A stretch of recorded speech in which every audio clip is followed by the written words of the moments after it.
सत्तेतले लोक किंवा राजकारणी कशा पद्धतीनं कायदा आपल्या पायाखाली तोडवतात, कशा पद्धतीनं न्याय व्यवस्थेला अक्षरशः नाचवतात. ज्या न्याय व्यवस्थेला सामान्य माणूस कोर्टाच्या दारात उभं राहायला घाबरतो, ती न्याय व्यवस्था यांच्या पायाखाली लोळण घेत असते. अशा गोष्टी करतात. याचं एक उदाहरण मागच्या 2-4 दिवसात घडलंय. ते म्हणजे 23 डिसेंबरला दिल्ली हायकोर्टानं दिलेला एक निर्णय.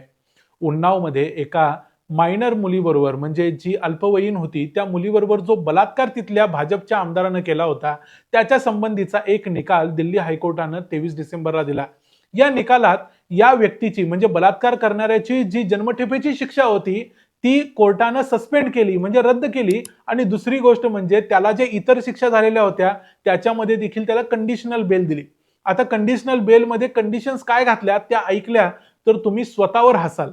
अशा पद्धतीच्या या कंडिशन्स आहेत. त्यातली पहिली कंडिशन आहे की त्यानं 15 लाख रुपये भरायचे आणि 3 लोकांचा जामीनदार म्हणून नावं द्यायची.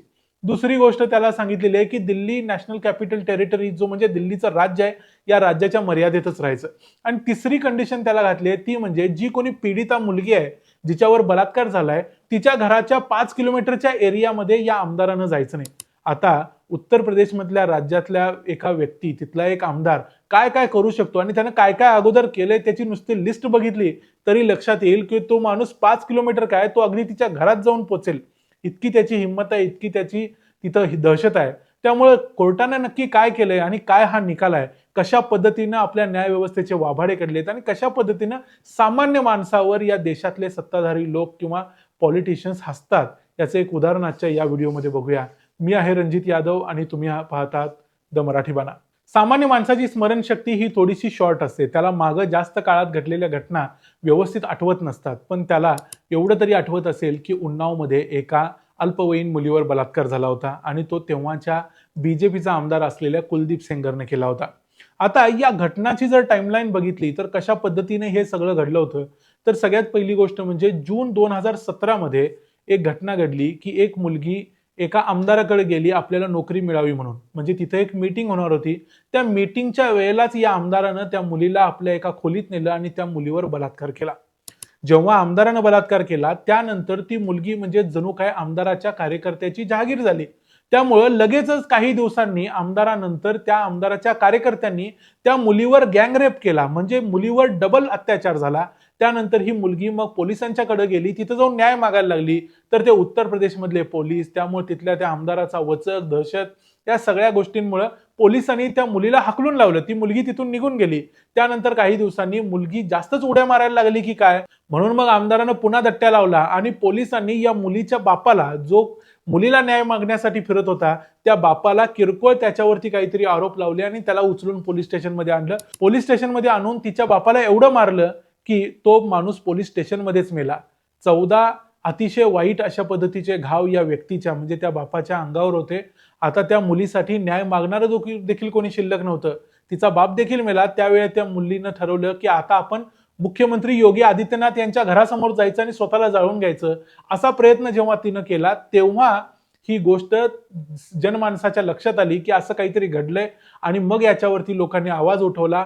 या गोष्टीचं संपूर्ण देशभरामध्ये मग चित्रीकरण झालं, अनेक मीडिया तिथं पोहोचला. या गोष्टींच्यामुळे ही गोष्ट हायलाईट झाली. जेव्हा ही गोष्ट हायलाईट झाली तेव्हा मग अलाहाबाद हायकोर्टानं ही गोष्ट आपल्या हातात घेतली आणि याबद्दल त्याचा जाब सरकारला विचारला. सरकारनं मग पोलिसांना पाठवलं आणि पोलिसांनी या कुलदीप सेंगरला अटक केली. एप्रिल 2018 मध्ये, म्हणजे जवळजवळ वर्षभरानंतर या व्यक्तीला अटक झाली आणि मग सीबीआयकडे ही केस देण्यात आली. सीबीआयकडे ही केस देण्याचं काम देखील सुप्रीम कोर्टाला करावं लागलं. ही गोष्ट लखनौच्या हायकोर्टाकडून ट्रान्सफर करून दिल्लीमध्ये घेतली, कारण लखनौ हे उन्नाव पासून जवळ आहे. तिथं या माणसाचं वजन आहे, तो तिथं काहीही करू शकतो. या सगळ्या गोष्टींची दहशत कोर्टाला देखील, सुप्रीम कोर्टाला देखील होती. मग ही केस आता दिल्लीच्या हायकोर्टामध्ये चालायला लागली होती. जुलै 2019 मध्ये सीबीआयने मग चार्जशीट फाईल केली. या माणसाला त्यांनी अगोदर अटक करून ठेवलेलीच होती. संपूर्ण अनेक लोकांचा जबाब घेऊन मग या माणसाला शिक्षा देण्याचं काम केलं. पण त्याच्या अगोदर 2019 मध्ये एक घटना घडली, जेव्हा ही पीडिता मुलगी आणि तिचे काही नातेवाईक, तिच्याबरोबर 2 तिच्या मावश्या की आत्या कोणीतरी होत्या आणि त्याच्याबरोबर तिचा बरोबर वकील देखील होता, हे सगळे लोक दिल्लीमध्ये हायकोर्टात जात होते. त्यावेळी जात असताना समोरून एक ट्रक आला. त्या ट्रकच्या नंबर प्लेटवरती काळं केलेलं होतं. त्या ट्रकवर कुठलाही नंबर नव्हता. तो ट्रक आला आणि त्या गाडीवरती त्यांनी तो ट्रक धडकवला.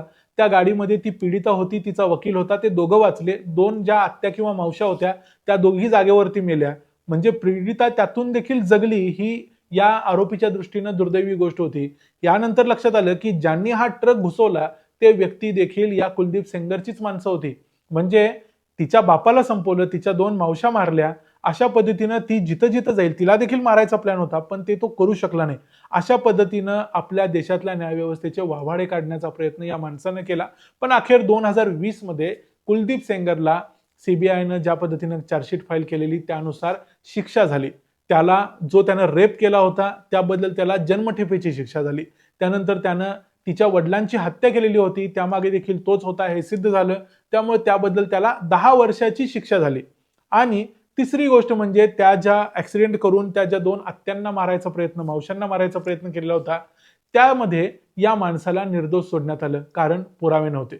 म्हणजे एव्हिडन्स नसल्यामुळं या व्यक्तीला त्या केसमध्ये निर्दोष करण्यात आलं. अर्थात 2 केसेस त्याच्यावर होत्या, 10 वर्षाची शिक्षा आणि जन्मठेप. आता पुढं काय झालं आणि सध्या काय झालं ते सांगतो. मागच्या काही वर्षापासून हा कुलदीप सेंगर मग कोर्टामध्ये जात होता आणि कोर्टामध्ये जमानत मिळावी आपल्याला त्यासाठी प्रयत्न करत होता. पण त्याला जमानत मिळत नव्हती, कारण त्याचे जे अपराध होते ते तशा पद्धतीचे होते. पण मागच्या 2-3 दिवसापूर्वी 23 डिसेंबरला दिल्ली हायकोर्टाच्या 2 जजनी एक निकाल दिला. म्हणजे त्यांनी सांगितलं की या व्यक्तीची जी जन्मठेप आहे ती आम्ही सस्पेंड करतोय. त्यासाठी त्यानं कारण काय दिलं ते सांगूयाच, पण त्याच्या अगोदर या जजेसची नावं सांगितली पाहिजेत. म्हणजे आपल्या देशात कुठल्या लायकीचे लोक जज म्हणून बसलेले आहेत हे तुम्हाला कळलं पाहिजे, म्हणून त्यांची नावं सांगतो. एक आहेत सुब्रमण्यम प्रसाद आणि दुसरे आहेत हरीश वैद्यनाथन शंकर. या दोघांनी हा निकाल दिलाय. त्यांनी सांगितलं की याची जी लाईफ इम्प्रिझनमेंट आहे, जी जन्मठेप आहे ती आम्ही सस्पेंड करतोय. त्यानं बरेच वर्ष आता ह्याच्या जेलमध्ये घालवलेले आहेत. दुसरी गोष्ट म्हणजे तो तेव्हा पब्लिक सर्वंट नव्हता. पब्लिक सर्वंटची जी काही व्याख्या आहे वगैरे त्याचा काथ्याकूट त्यांनी केला आणि ठरवलं की पब्लिक सर्वंटला जो पोक्सो कायदा लागू होतो तो याला लागू होत नाही, त्यामुळे त्याला तशी शिक्षा देता येत नाही वगैरे वगैरे. काहीही केलं तरी थोडक्यात त्यांनी त्या माणसाला जमानत द्यायची सगळी व्यवस्थित सोय केली. कारण काय, तर त्याच्या बाजूने जमानतीसाठी वेगवेगळ्या पद्धतीनं प्रेशर येत असणारच आहे. त्यामुळं जन्मठेपेची शिक्षा सस्पेंड झाली, राहिली 10 वर्षाची शिक्षा.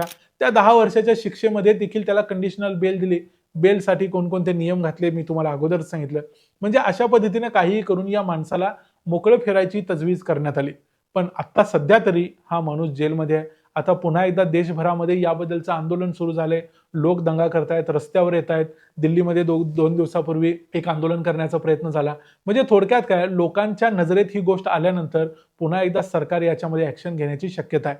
दिल्लीमध्ये सीबीआयनं आता पुन्हा एकदा या जो न्यायालयानं निकाल दिलाय हायकोर्टानं, त्याच्या विरुद्ध कोर्टात धाव घेतलेली आहे सुप्रीम कोर्टामध्ये आणि सांगितलेले की अशा पद्धतीनं जन्मठेपेची शिक्षा रद्द करता येणार नाही, सस्पेंड करता येणार नाही. मग त्यांनी तिथं न्यायासाठी धाव घेतलेली आहे. आता तिथं काय होतंय हे आपण बघूया.